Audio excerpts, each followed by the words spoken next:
நம்பிக்கை நம்பிக்கை நம்பிக்கை நம்பிக்கை இல்லாமல் நாளை இல்லை. சின்னமணி, என் குழந்தை எப்படி இருக்கா? குணமாயிடுவான்ல? சின்னமணி, ஏதாவது பேசு. நான் என் குழந்தைய பார்க்கணும். சொல்லிடி. ஏன் இப்படி மரமாக நிக்கிற? என் குழந்தைக்கு என்னாச்சு? சொல்லிடி. ஏன் இப்ப அழற? சொல்லிடி, என் குழந்தைக்கு என்னாச்சு? அக்கா, கண்ணு கண்ணு நம்மளெல்லாம் விட்டு போயிட்டாங்க. என் புள்ள போயிட்டானா?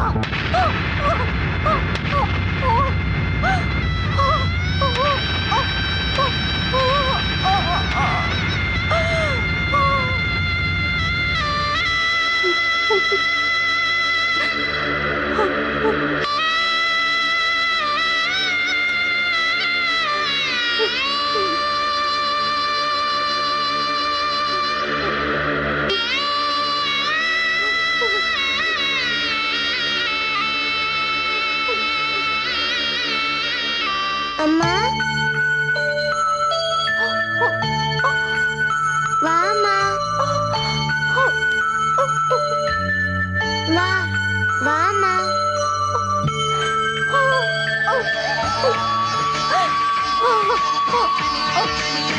வாமா, இங்க வாமா.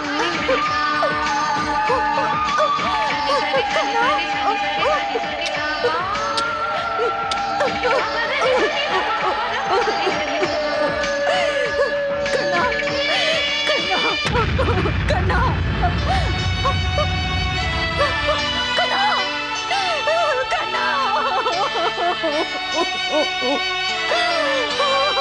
அம்மா, வாமா. கண்ணா,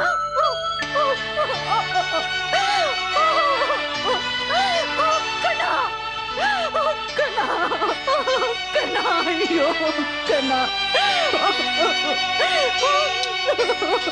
கண்ணா, கண்ணா, கண்ணா, கண்ணா, கண்ணா, அம்மா, கண்ணா, கண்ணா, கண்ணா, கண்ணா, கண்ணா, கண்ணா,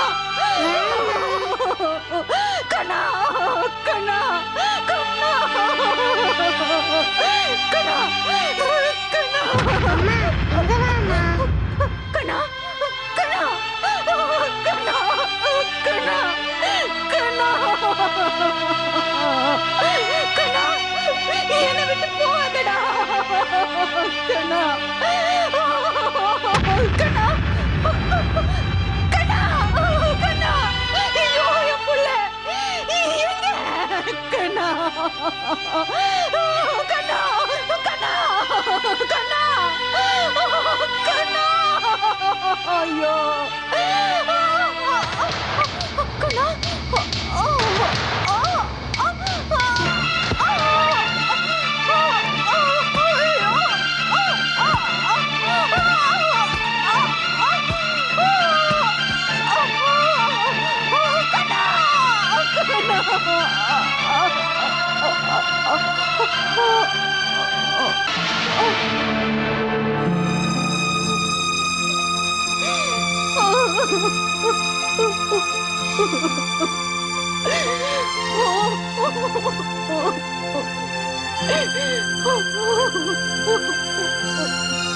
அம்மா, அம்மா, அழாதீங்கம்மா. புள்ளைய பறி கொடுத்த சோகம் எவ்வளவு ஜென்மம் எடுத்தாலும் தீராதுன்னு எனக்கும் நல்லா தெரியும். ஆனா இப்போ நீங்க அமைதியா இருக்க வேண்டிய நேரம். என் குழந்தை இருந்த செய்தி கேட்ட அடுத்த நிமிஷமே நான் மயங்கி விழுந்துட்டேம்மா. அதுக்கப்புறம் என்னாச்சு, என்ன நடந்ததுன்னு எனக்கு எதுவுமே தெரியாதுமா. என் செத்து போன குழந்தையோட முகத்தை கூட என்னால பார்க்க முடியல. அந்த சிந்தாமணிதாம்மா மனநல காப்பகத்துல என்ன கொண்டு போய் சேர்த்து விட்டா. நீ மட்டும் வந்து என்ன அங்கிருந்து கூட்டிட்டு வராம இருந்திருந்தா என் வாழ்நாள் முழுவதும் அந்த சிறையில இருந்தே நான் செத்து போயிருப்பேம்மா. உண்மை என்னைக்காவது ஒரு நாள் வெளியே வந்துதானே தீரணும். சரி, அது இருக்கட்டும். சிந்தாமணி இந்த ஊருக்கு எப்ப வந்தான்னு உங்களுக்கு ஏதாவது தெரியுமா? என் புருஷன் உயிரோடு இருந்த காலத்துல இந்த ஊர்லயே ஒரு கம்பெனி ஆரம்பிச்சிட்டு இருந்தாருன்னு சொல்லிட்டு இருந்தேன்ல. அந்த கம்பெனி ஆரம்பிச்சதும் அந்த சிந்தாமணி குழந்தையோட இந்த ஊர்லயே வந்து செட்டில் ஆயிட்டான்னு நினைக்கிறேன். சிந்தாமணிக்கு ஒரு பொன் குழந்தை மட்டும்தான் இருக்கிறதா சொன்னீங்க. அப்படின்னா வசந்த் யாரு? அதாம்மா எனக்கும் தெரியல. ஒருவேளை இந்த கம்பெனி பிசினஸ் இதெல்லாம் பாத்துக்கிறதுக்கு ஒரு ஆம்பளை புள்ள வேணும்னு இந்த வசந்த தத்தெடுத்துட்டு இருக்கான்னு நினைக்கிறேன். இருக்கலாம். ஆனா வசந்துக்கு அவங்க அம்மா மேல பாசம் ரொம்ப அதிகம். எப்ப பார்த்தாலும் அம்மாவை பத்தியும் தங்கச்சி பத்தியும் தான் பேசிட்டு இருப்பாரு. என்கிட்ட கூட என் தங்கச்சி கல்யாணம் முடிஞ்சதுக்கு அப்புறம் தான் நம்ம கல்யாணத்தை பத்தி யோசிக்க முடியும்னு சொன்னாரு. அவருக்காக நான் 6 வருஷம் காத்துக்கிட்டு இருந்தேன். ஆனா கடைசியில அந்த மனுஷன் என்னையே ஏமாத்திட்டாரு. அந்த சிந்தாமணி வளர்த்த புள்ள தானே, அதான் அவள மாதிரியே இருக்கான். ஆனா ஒண்ணு மட்டும் நிச்சயம், அந்த சிந்தாமணியும் வசந்தியும் தரமட்டமாக்குற வரைக்கும் நான் ஓய மாட்டேன். இன்னைக்கு அவங்க ஃபேக்டரி மட்டும்தான் எரிஞ்சுது. நாளைக்கு இந்த சோகத்துல இருந்து அவங்க மீள்றதுக்குள்ள இன்னும் பல பல அதிர்ச்சிகள் தொடர்ந்து நான் உங்களுக்கு கொடுத்துட்டு இருப்பேன்.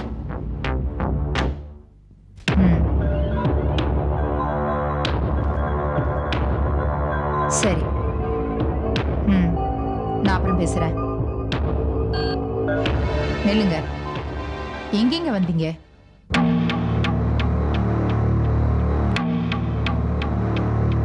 இந்த வீடே உனக்கு வேண்டான்னு போயிட்ட, அப்புறம் எதுக்காக இங்க வந்திருக்க? உங்க டெக்ஸ்டைல் யூனிட் தீப்பிடிச்சு எரிஞ்சதை பத்தி விசாரிச்சுட்டு போலான்னு வந்தோம்மா. விசாரிக்க வந்திருக்கீங்களா? நீங்க என்ன இன்சூரன்ஸ் கம்பெனி ஏஜென்ட்டா? இல்ல எவ்வளவு நஷ்டம் ஆச்சுன்னு தெரிஞ்சுக்கிட்டு ஒரே செக்ல மொத்த அமௌண்ட்டையும் எழுதி கொடுத்துட்டு போக வந்திருக்கீங்களா? ஏம்மா இப்படி எல்லாம் பேசுறீங்க?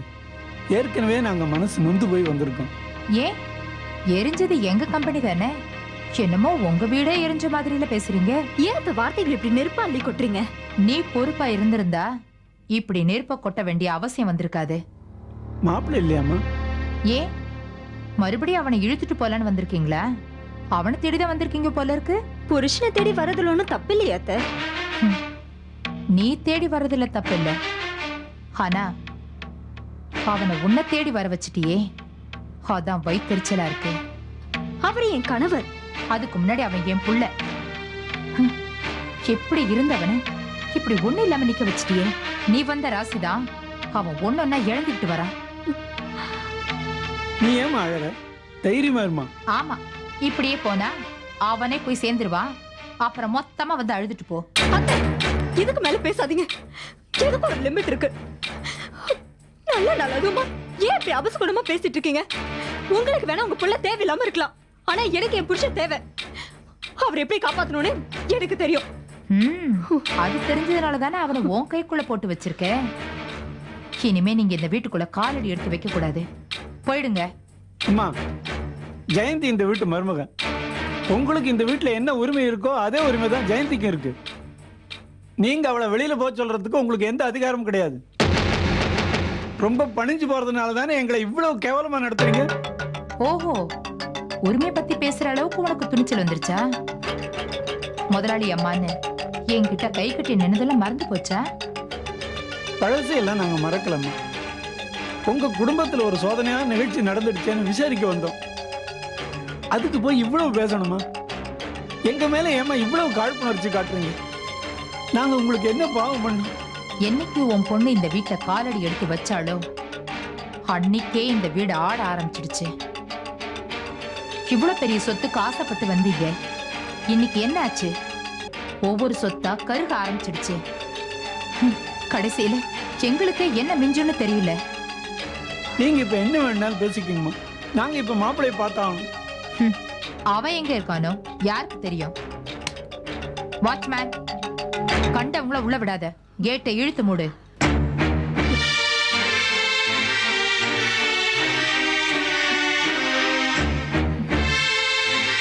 போலாம்ப்பா.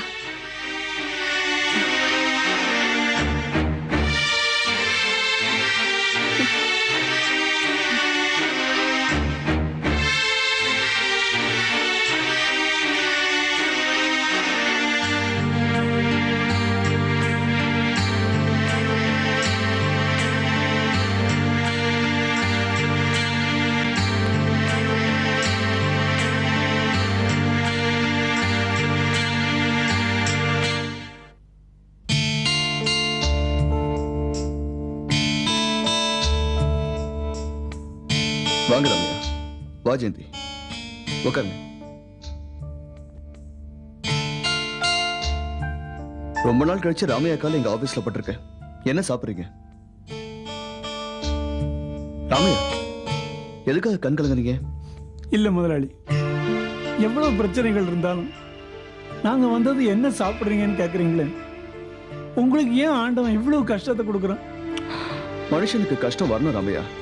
கஷ்டம் வரலன்னா நல்லவன் யாரு கெட்டவன் யாருன்னு தெரியாம செத்து போயிடுவான். அனுபவம் கத்துக் கொடுக்குற மாதிரி எந்த ஆசிரியராலையும் கத்துக் கொடுக்க முடியாது. டெக்ஸ்டைல் யூனிட் எப்படி தீப்பிடிச்சதுன்னு ஏதாவது தெரிஞ்சுதா? ஷார்ட் சர்க்கியூட் தான் காரணம் நான் நினைச்சிட்டு இருக்கேன். ஆனா அம்மா யாரோ செஞ்ச சதின்னு நினைச்சிட்டு இருக்காங்க. எது உண்மையோ தெரியல. அந்த யூனிட்டை விற்கிறதுக்கு அட்வான்ஸ் கூட வாங்கிட்டீங்களா முதலாளி? ஆமா ரமையா, 10 லட்சம் ரூபாய்க்கு டிடி கொடுத்திருக்காரு. இன்சூரன்ஸ் ஆபீசர் ஊர்ல இல்ல. அவர் வந்த உடனே இன்சூரன்ஸ் பணத்தை வாங்குறதுக்கு ஏற்பாடு பண்ணணும். வாங்கிட்டு முதல்ல அந்த ஜெயனோட 10 லட்சம் ரூபாய் திருப்பி கொடுக்கணும். கொஞ்சமா சம்பாதிச்சா கூட பரவாயில்லைங்க. இருக்கிற எல்லா கடனையும் அடைச்சிட்டு ஏதாவது ஒரு பிசினஸ் பண்ணுங்க போதும். உங்க மனசு போட்டு குழப்பிக்க வேண்டாம். வாழ்க்கையே ஒரு போராட்டம் தானே ஜெயந்தி. முதல்ல ஒரு ஸ்டேட்டஸ் வரதுக்கு போராட வேண்டியிருக்கு. அப்புறம் அந்த ஸ்டேட்டஸை மெயின்டைன் பண்றதுக்கு போராட வேண்டியிருக்கு. மனசுல தெம்பு இருக்கிற வரைக்கும் போராடுவோமே. நானும் ஜெயந்தியும் உங்க வீட்டுக்கு போயிருந்தோம். அங்க அம்மாவும் அருணாவும் தான் இருந்தாங்க. நான் பிசினஸ்ல கவனம் செலுத்துறது இல்லைன்னு அம்மாவுக்கும் அருணாவுக்கும் என் மேல வருத்தம். நான் என்ன பண்றது ரமையா? எப்பவும் போலதான் இப்பவும் பிசினஸ் பண்ணிட்டு இருக்கேன். லாபம் வரும்போது மட்டும் எல்லாருமே சந்தோஷப்பட்டோம். இப்ப கொஞ்ச நாள் என்னன்னு தெரியல, ஏகப்பட்ட பிரச்சனைகள்.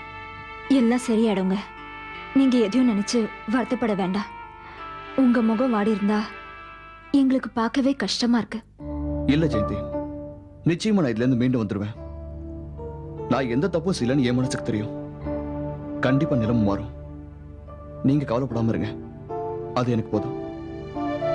நாங்க புறப்படுறோம் முதலாளி. வரேங்க. சரி.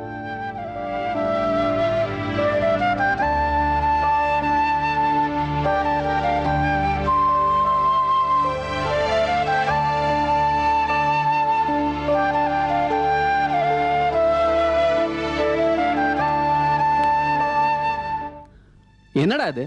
ஜெயந்தி எழுதி கொடுத்த லெட்டர் இப்படி எல்லாருக்கும் ஜெராக்ஸ் எடுத்து கொடுத்துட்டு இருக்க? பழிவாங்க. பழி வாங்குவா? எதுக்கு?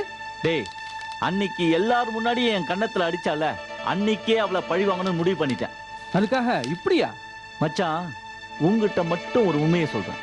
கையெழுத்து மட்டும்தான் ஜெயந்தியோடது. அதுல இருக்கிற மேட்டர்லாம் நான் ரெடி பண்ணது. அது எனக்கு தெரியும்டா. ஜெயந்தி நெருப்பு மாதிரி நம்ம ஸ்டூடெண்ட்ஸ் எல்லாருக்குமே தெரியுமே. நெருப்பு தாண்டா. அதான் அணைக்கலான்னு பார்த்தேன், முடியல. இப்ப அவமானப்பட்டு நிக்கிறா பாரு. மச்சான், ஸ்கூல்ல எல்லார் கையிலயும் ஜெயந்தி கையெழுத்து போட்ட லவ் லெட்டர் தான் இருக்கு.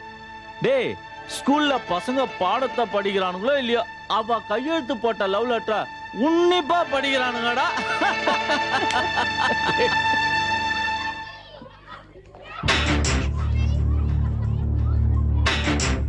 டீச்சர், பிரின்சிபல் மேடம் உங்களை வர சொன்னாங்க.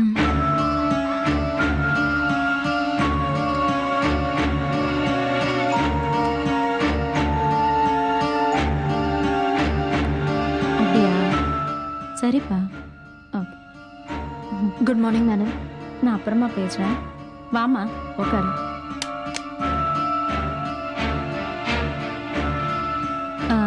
உனக்கும் பூபதிக்கும் என்னம்மா சம்மந்தம்?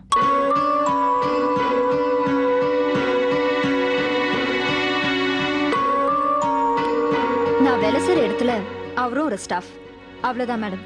உன் கையெழுத்து போட்டு ஒரு லவ் லெட்டர் வந்திருக்கே, இதுக்கும் உனக்கும் என்னம்மா சம்மந்தம்?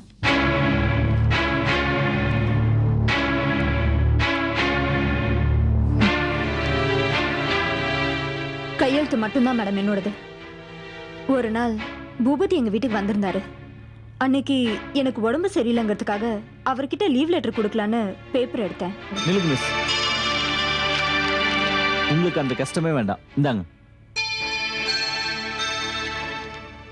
நிறுத்துங்க. என்ன எழுத போறீங்க? நீங்க சைனை மட்டும் போடுங்க மிஸ், மத்ததை நான் பாத்துக்கிறேன். 4 வரி தானே, நானே எழுதி தரேன். வேண்டாம் மிஸ், நம்ம ஸ்கூல் தானே, நான் சமாளிச்சுக்கிறேன். நீங்க சைனை மட்டும் போடுங்க. அன்னைக்கு இதுதான் மேடம் நடந்தது. அந்த பேப்பரை வச்சுட்டு தான் நான் எழுதின மாதிரி ஒரு லவ் லெட்டர் அவரே தயார் பண்ணிருக்காரு. என்னம்மா நீ?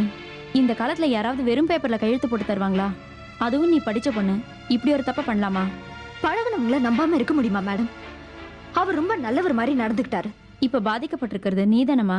உன் மேல நடவடிக்கை எடுக்க சொல்லி மேலிடத்துல இருந்து எனக்கு உத்தரவு வந்திருக்கு.